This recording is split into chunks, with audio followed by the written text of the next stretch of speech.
Okay, now we are moving to one of the most important concept in presentation, which is MVC architecture. MVC stands for Model, View and Controller. MVC is a software orchestral pattern used to separate application logic from the user interface. The model is responsible for managing application data and the database operations. The view represents the user interface, which is what the user actually sees. The controller receives user request and controls the application flow. This separation provides several benefits.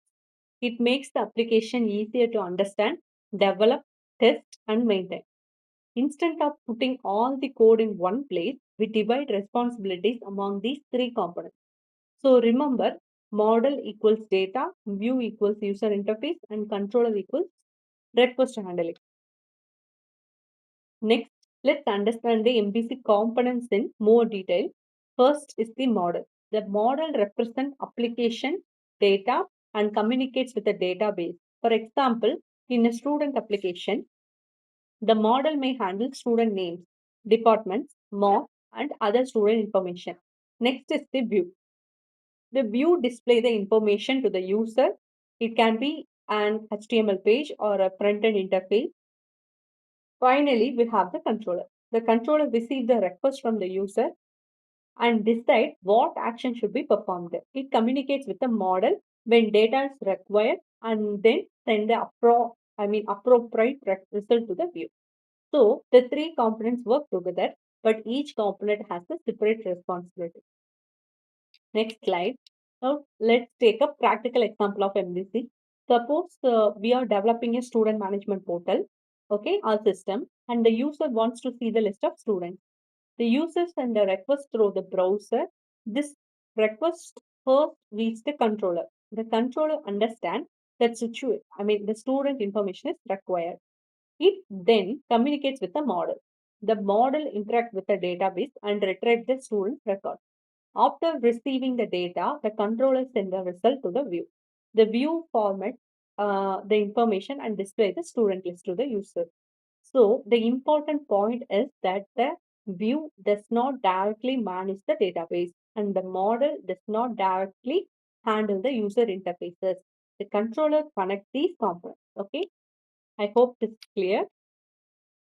Now look at the simple program given this slide. In the controller, we have an express route app.get slash students.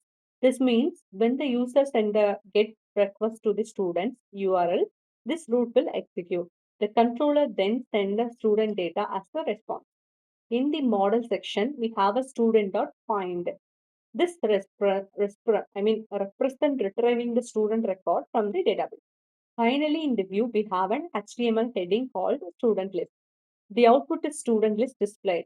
This is very simple example, but it helps us understand the MVC concept. In the real world application, the model would communicate with the actual database and view would display retrieve records dynamically. Okay. Now let's understand the term technology stack. A technology stack means a collection of technologies used together to build an application. A complete web application generally contains four major components: front-end, back-end, database, and deployment. The front-end is responsible for the user interface. The back-end handle application logic and request. The database store application data. So deployment makes the application available to the user. This slide shows examples such as MERN, mean, Java full stack, and Python full stack. For example, MERN combines MongoDB, Express.js, React, and Node.js. Mean uses Angular instead of React. Different stacks use the different technologies, but the main purpose is to build complete applications efficiently. Okay, so next slide, we will see the min stack and mon stack. Upcoming slide, we have some quizzes. You should attend the quizzes and answer in the comment section. Thank you.